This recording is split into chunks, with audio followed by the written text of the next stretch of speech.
It's kind of like what I call Muhammad the Musical hits Broadway.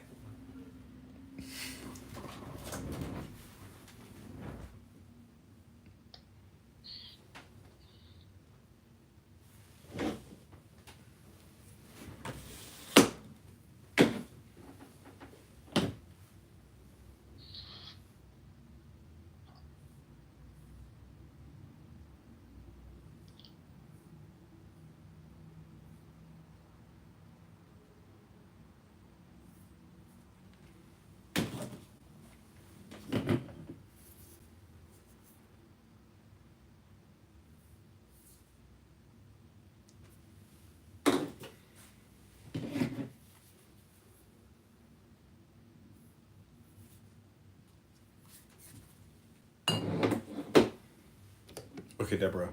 For the record, all due respect, kick him.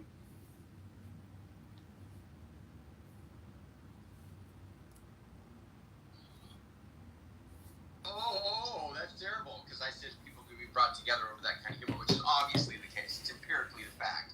I just showed you. Bro, just say it's a tree of life. Why you gotta keep using huge numbers of people coming together of all races. Exactly.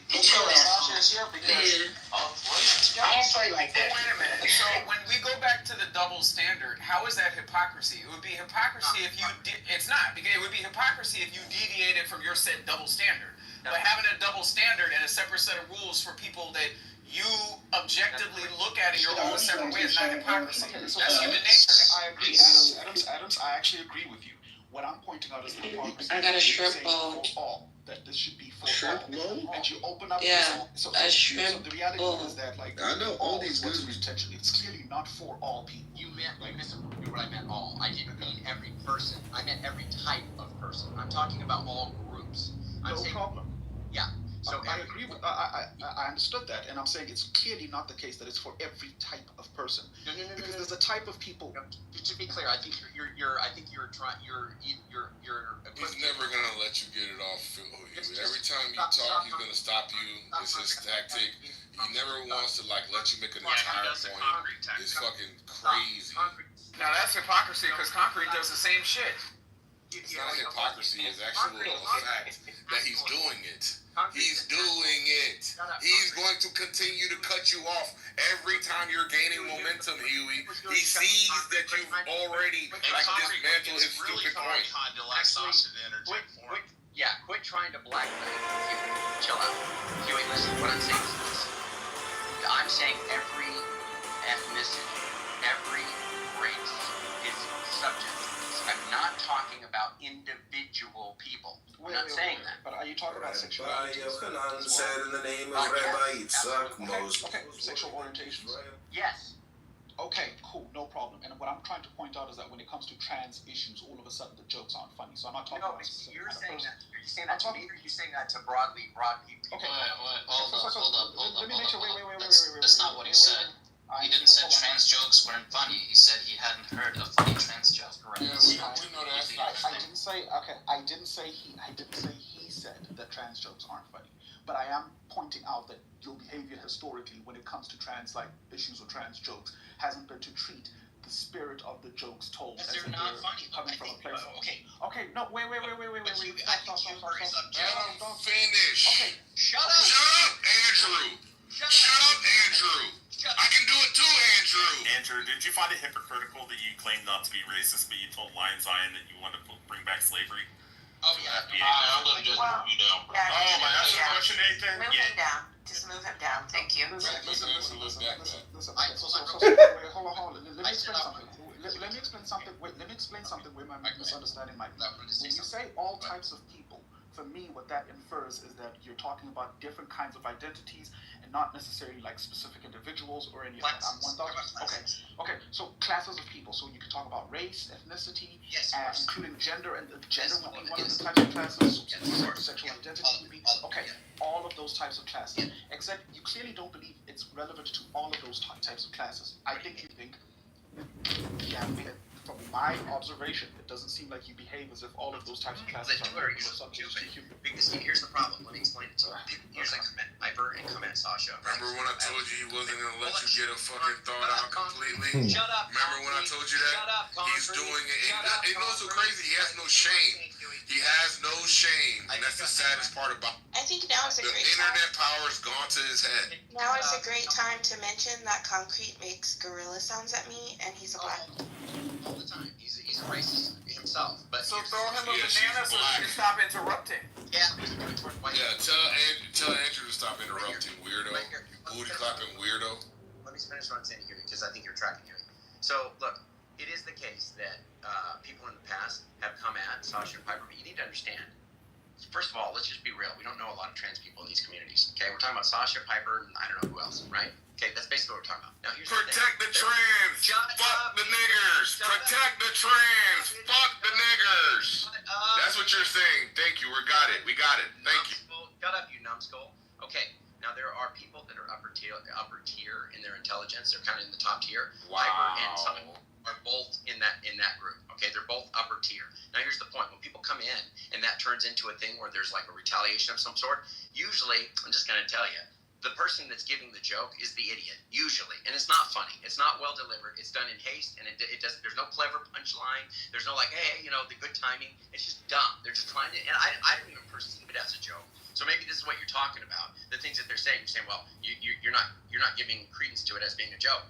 Look, I think, and this might be a controversial statement, but I think there's some objectivity to humor. Okay, so if somebody comes in and says something that I think is just completely off the charts, Dude, not please funny. tell me, are you buying this bullshit? Shut up, idiot! Shut up. Are you convinced by this bullshit, Huey? Concrete, shut up, man! You're really trying hard today. Just shut up. The stuff that's being said in chat, usually it's in chat because they've been moved down by a mod.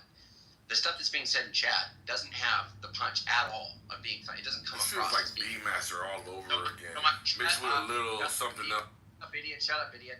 So my point here is, Huey, is it's just not even classified as humor. It's not even. I don't even put it in that class. Now, if I have heard trans jokes that have been funny. I think Dave Chappelle's made trans jokes that are funny. I think people have made jokes that are funny about sexual orientation. I've seen it across the board, all different classes. Okay, but just typically, I don't see that in the room that we're in. So that's why you won't see that. That's all. Okay, and so the problem now I'm having is that it feels like you've contradicted yourself in two parts. One, Bob came to your defense just now to clarify that you were saying that you haven't heard a funny trans joke, essentially.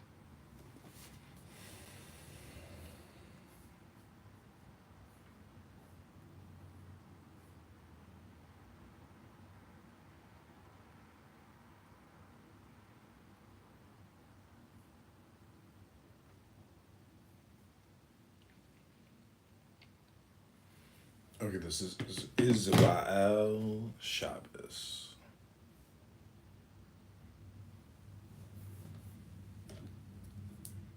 He had not been master of the house, husband of Elohim. He would have been punished for what he said, but since he was not punished. It is like a man who falls into an argument with his wife and speaks harshly to her. She starts to get upset, but as the words begin to fly, the king appears and takes up the word. She turns silent and says nothing more. The king says to him, "Do you not know that I am king? It is as if you spoke these words against me." Here too, as if it were possible, Moses returned to Yahweh. He said, "Adonai, why did you wrong this people?" At once Elohim spoke to Moses. She started to get upset. At once the king took up the word. He said to him, "I am Yahweh. Do you not know that I am king? You spoke." Rabbi Yosef said, "Moses, if he had not been master of the house, husband of Elohim, he would have been punished for what he said, but since he was not punished. It is like a man who falls into an argument with his wife and speaks harshly to her. She starts to get upset, but as the words begin to fly, the king appears and takes up the word. She turns silent and says nothing more. The king says to him, "Do you not know that I am king? It is as if you spoke these words against me." Here too, as if it were possible, Moses returned to Yahweh. He said, Adonai, why did you wrong this people? At once Elohim spoke to Moses. She started to get upset. At once the king took up the word. He said to him, I am Yahweh. Do you not know that I am king? You spoke. Rabbi Yosef said, Moses, if he had not been master of the house, husband of Elohim, he would have been punished for what he said. But since he was not punished. It is like a man who falls into an argument with his wife and speaks harshly to her. Run, Andrew, run! I'm answering Concrete's question, Concrete's an idiot. and Andrew is rebutting. What do you call a person who used to be transgender? Transformer. Yeah, That's funny. No. Watch me get kicked for it. Watch me get kicked for it. Transformers. Here's the point. Dobson, I'm saying Scott. that when I say that, because we were talking about in the context of Concrete was saying that we're protecting the trans people, and people say stuff against the trans and all blah blah blah blah. We're talking about in these rooms. Of course, I've heard trans jokes that are funny. I wasn't saying that I've never heard a trans. You guys were. Shut up, you idiot. Okay, Andrew, I understood. Look, and I've been here for most of this conversation. Okay, replay will be on. Okay, hold on. One of the issues I'm having is this, right? You could make a choice at any given moment in any of these particular groups to attack the individual, but instead you decide to perhaps extrapolate some broader sort of context for the individual when you tell a racialized joke. And if we're talking about racialized jokes or racist jokes, then we're no longer like having a conversation strictly in the realm or the domain or territory of the individual, right? Which is fine, we can do that. Like, you can tell jokes, funny jokes about races. You can tell funny racist jokes, but you can also But what's your point, though, Huey? I mean, My point Shut is up so he can make the fucking point! I need to get something off my chest. Concrete interrupts Said all the time. by every trans guy ever. Concrete. Then grab a napkin. Yeah, just. Oh gosh. Then deflate your man boobs. Okay, listen, Andrew. My worry here is this: in order for us to have this dialogue, right, we both have to be able to engage in the dialectics here. And I feel like part of what you're doing by interrupting or interjecting arbitrarily is something called dialectic obfuscation, right? If I can't necessarily land the point, then you can only really contend with like half the issue. I'm trying to flush out the entire issue. Okay, I would say. Go ahead.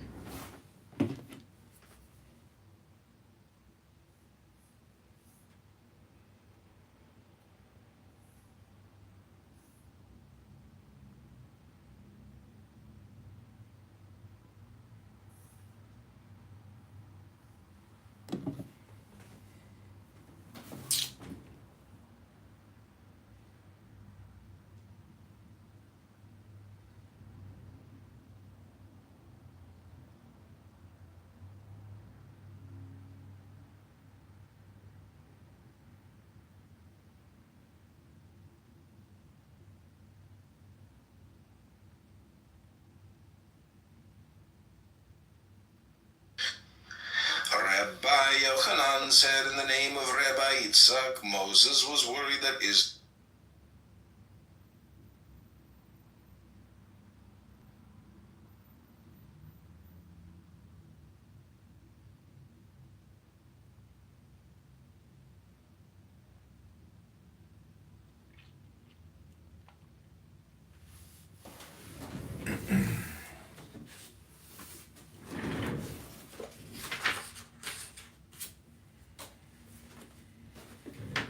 Pharaoh, Israel, and God, Yahweh, hardened the heart of Pharaoh, king of Egypt, and he pursued the children of Israel. As the children of Israel were departing boldly, the Egyptians pursued them and overtook them and camped by the sea. All the chariot horses of Pharaoh, his horsemen, and his warriors near Pi-Hahirot, before Baal-Zephon. Pharaoh drew near. The children of Israel lifted their eyes. There was Egypt advancing upon them. They were frightened. Children of Israel cried out to Yahweh. Pharaoh drew near. Rabbi Yosef said it had been said that he brought Israel to the point of turning back to God. Pharaoh drew them near. It is written, Yahweh, in distress they sought you, pouring out a whispered prayer. In distress they sought you. Pharaoh, Israel, and God.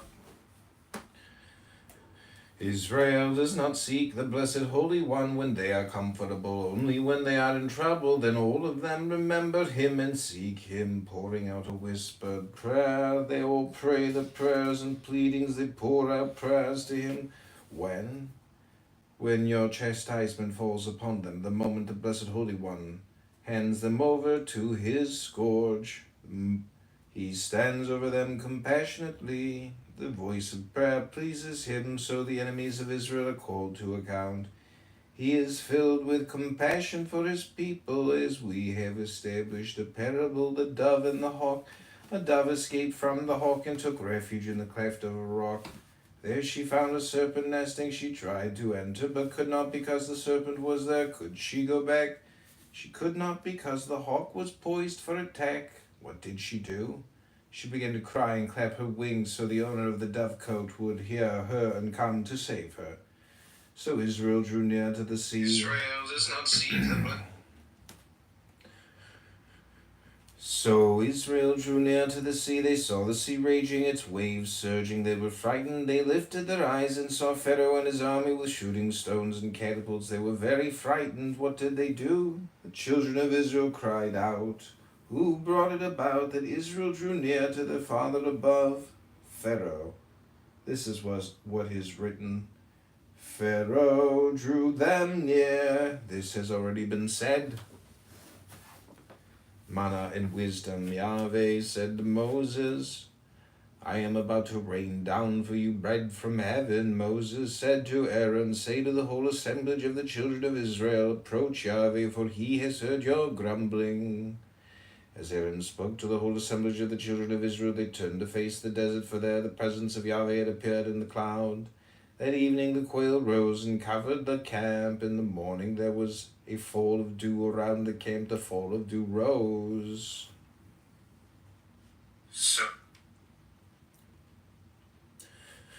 The fall of dew rose, and there on the face of the desert a fine coating as fine as frost from the ground. The children of Israel saw. They said to one another, what is it? For they did not know what it was. Moses said to them, it is the bread that Yahweh has given you to eat. Come and see, every single day dew trickles down from the holy ancient one to the impatient one. And the orchard of holy apple trees is blessed. Some of the dew flows to those below. Holy angels are nourished by it, each according to his diet. As it is written, a human ate angel bread. Israel ate of that food in the desert. Rabbi Shimon said some people are nourished by it even now. Who are they? The comrades who engage in Torah day and night. Do you think they are nourished by that very food? No, by something like that very food, two balancing one. Come and see, when Israel entered and joined themselves to the holy king by uncovering the holy marking, they were pure enough to eat another kind of bread.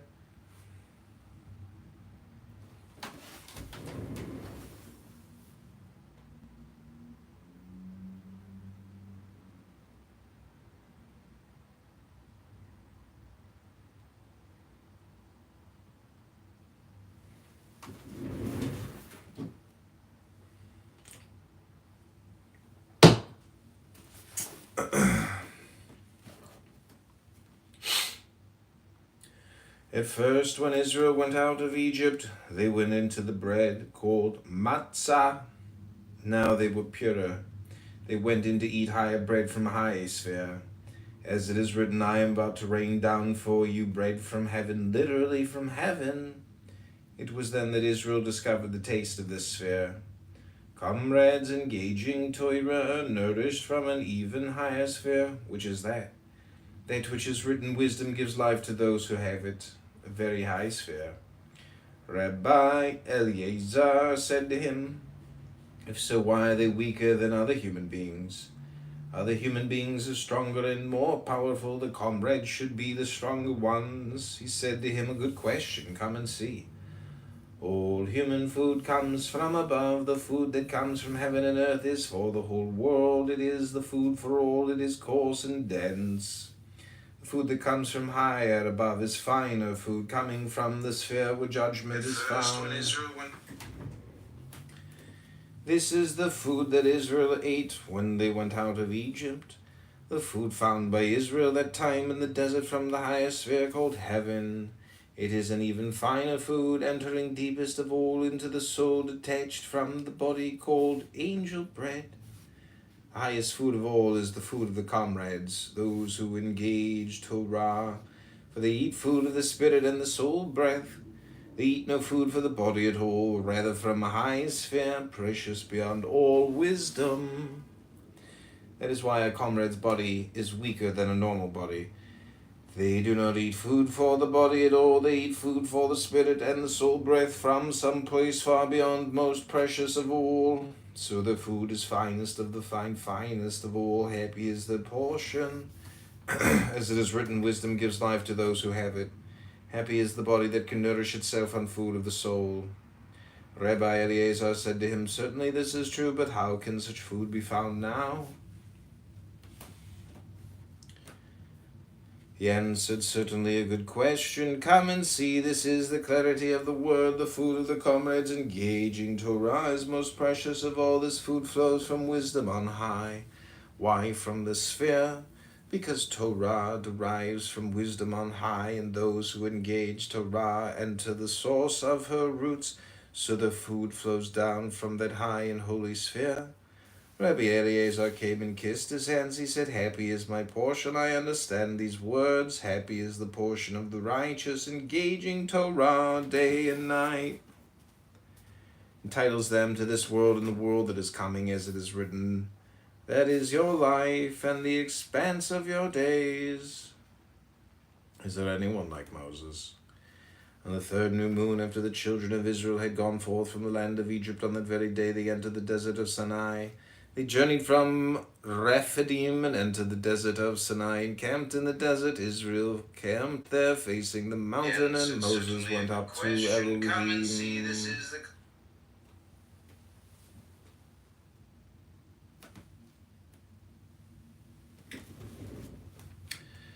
Happy is Moses, he attained the presence. Torah herself is his witness.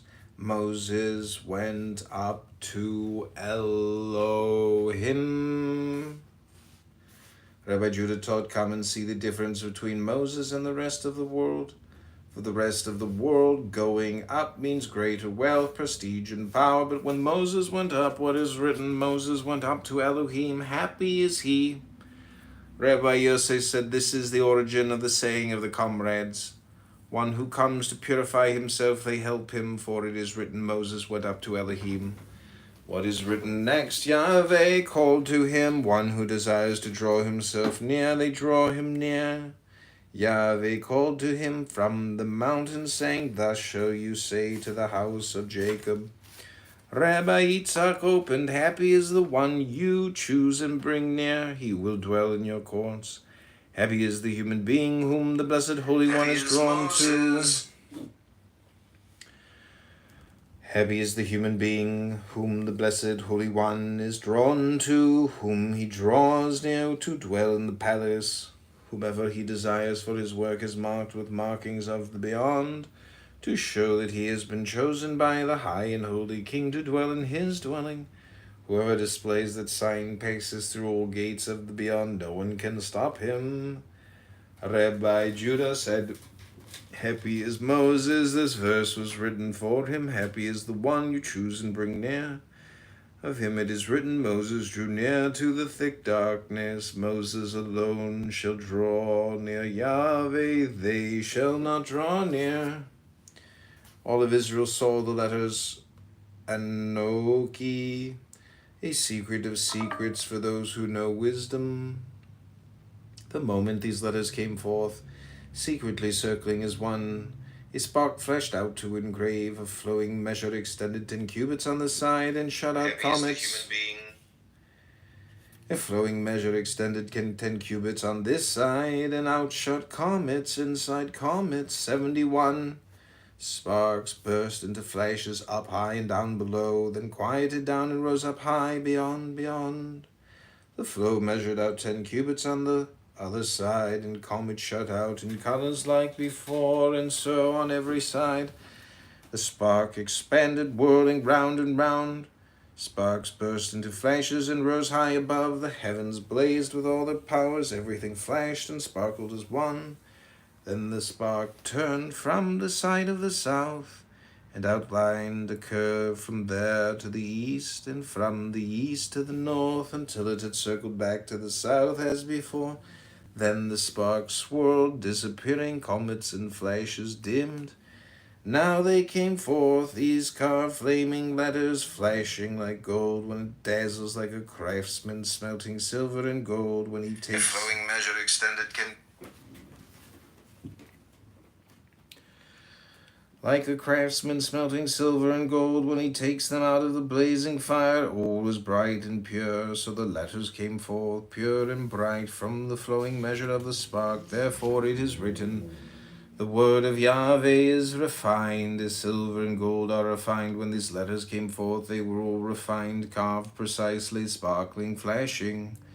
All of Israel saw the letters flying through space in every direction, engraving themselves on the tablets of stone. The old man and the beautiful maiden.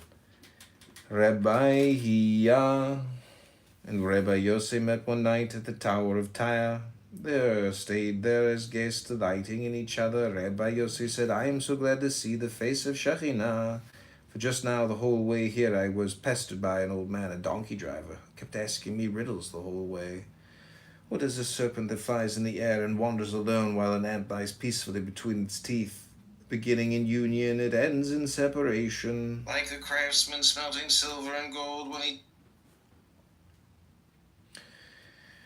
What is an eagle that nests in a tree that never was? Its young who have been plundered, who are not created. Creatures lie somewhere uncreated. When they go up, they come down. Coming down, they go up. Two who are one, and one who is three. What is a beautiful maiden who has no eyes and a body concealed and revealed? She comes out in the morning and is hidden all day. She adorns herself with adornments that are not. All this he asked on the way. I was annoyed. Now I can relax. If we had been together, we would have engaged in words of Torah instead of strange words of chaos. Rabbi Hiya said, that old man, the donkey driver, do you know anything about him? He answered, I know that there is nothing in his words. If he knew anything, he should have opened with Torah. Then the way would not have been empty. Rabbi Hiya said, that donkey driver, is he here? For sometimes in those empty fools you discover bells of gold. What? He said to him, here he is, fixing up his donkey with food. They called to him. He came before them. He said to them, now 2 or 3 and 3 are like one. Rabbi Yosei said, didn't I tell you that all his words are empty nonsense? He sat before them and said, rabbis, I turned into a donkey driver only a short time ago. Before I wasn't one. But I have a small son, and I put him in school. I want him to engage Torah. When I find one of the rabbis traveling on the road, I guide his donkey from behind.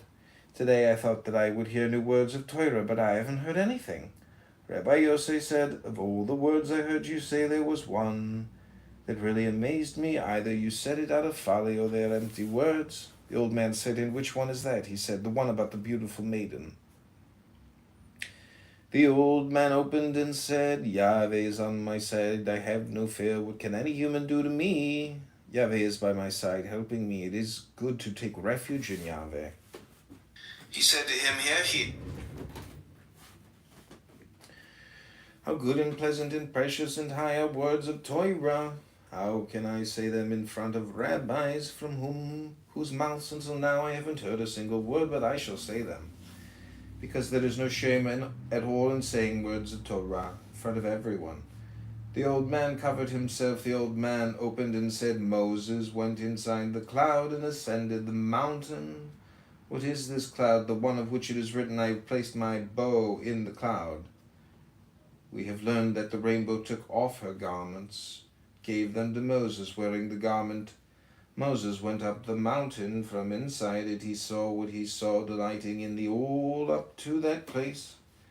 Comrades approached and threw themselves down in front of the old man. They cried and said, "If we have come into the world only to hear these words from your mouth, it is enough." The old man said, "Friends, comrades, not for this alone did I begin the word. An old man like me doesn't rattle with just a single word. Human beings are so confused in their minds."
Like a man falls into an argument.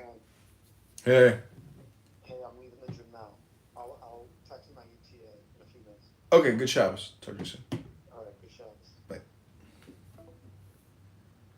Shabbos is here, Zohar. The Book of Wisdom.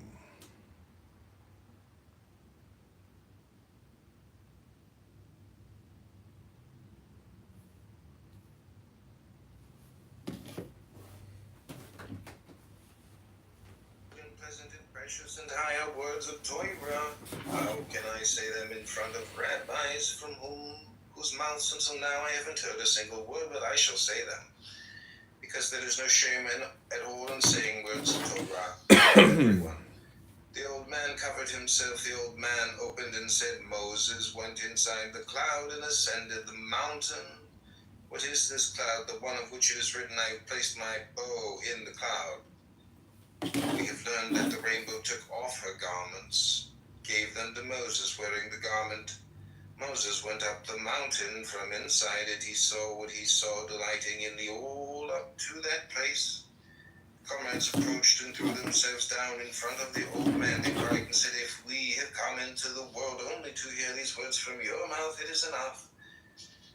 The old man said, "Friends, comrades, not for this alone did I begin the word. An old man like me doesn't prattle."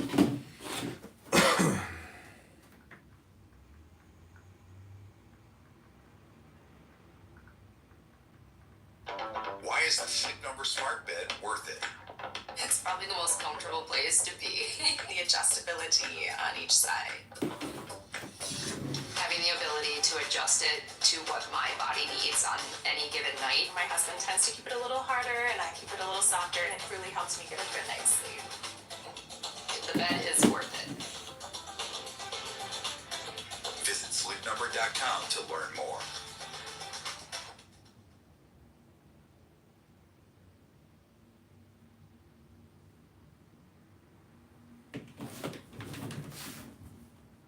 Hi, I'm Kevin Harrington, an original shark from Shark Tank. Backed by a team of dedicated professionals with expertise in finance, technology, and investing, NERP is committed to transforming the investment world. By blending traditional investment methods with the technology advancements of today, they can help you carve a path towards a more prosperous financial future. And joining me today is the CEO, Jeff Seckinger. Jeff, thanks for being here today. It's awesome to have you. Excited to be here. Just let's talk about NERP and why you decided to found NERP. So I've been in the investment world for 10 years now. I worked for the largest bank in the United States in asset management, and I like to study the absolute greats of any industry that I'm getting into. So in this example, I was looking into trading, and I found a guy named Jim Simons, which ran a company called Renaissance Technology. Ever heard of him or no? I haven't. No. So most people have not, but he was the most successful hedge fund manager of all time. He averaged 66% per year for 30 years. Oh boy. So his 66% for 33 years. Wow.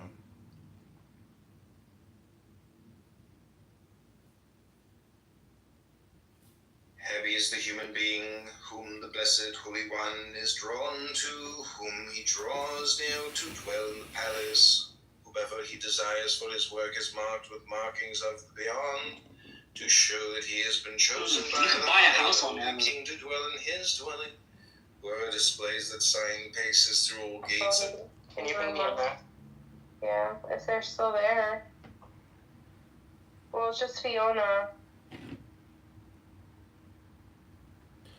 Have you heard any words of Torah this Shabbos?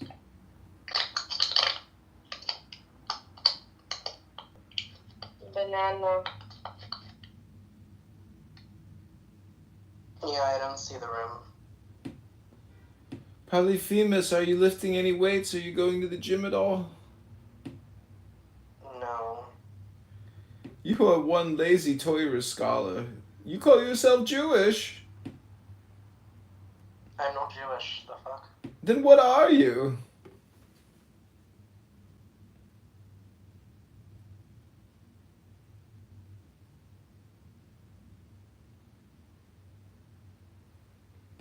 Hello?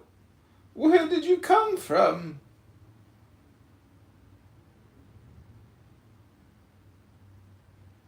You're just here for the hairy ball sex, aren't you?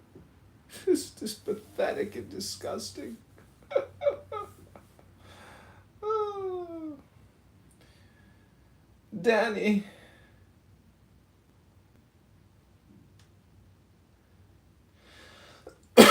Danny has returned to our Shabbos Torah study, breaking the rules of the Kabbalah Shabbat.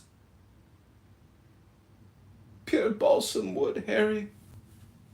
Pure balsam wood!